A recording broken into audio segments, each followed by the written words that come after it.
2018 election victory to former President Trump? You know, I owe it to the Iowans who actually put their trust in me. A rift of sorts may be growing among Republicans. Tonight, Governor Reynolds is responding to former President Donald Trump's online attack. He criticized her for staying neutral and not endorsing him for president before the Iowa caucuses. KCCI's Pepper Purpura is here to explain the history between the former president and the governor. Pepper.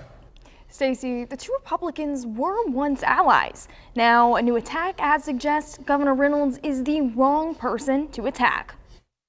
Reynolds and Trump. Tension between the two Republicans escalated in a new political ad. Trump should focus on his campaign, not trashing Governor Reynolds. That ad by a Republican anti-Trump PAC scheduled to air across Iowa starting Wednesday. Video references a Truth Social post from Trump made last Monday. Former president responding to Reynolds' decision not to endorse the candidate before the Iowa caucus and crediting himself for her 2018 victory, saying he, quote, opened up the governor's position for Reynolds and endorsed her when she fell behind. KCCI political analyst Dennis Goldford says Trump is taking Reynolds' neutrality personally. I think Trump is so far ahead at this point that he feels that the issue of personal loyalty for him is still more important. Reynolds' refusal to budge in her neutrality may seem like an obstacle for the former president. This feud he started with the governor is an inconvenience.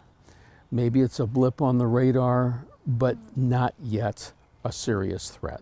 But further escalation could have an impact. At some point, if he is the nominee, he will need the support of Iowa Republicans. Going forward, Trump says he plans to exclude her from his events, but Reynolds is leaving her invitation to him open for fireside chats at the Iowa State Fair.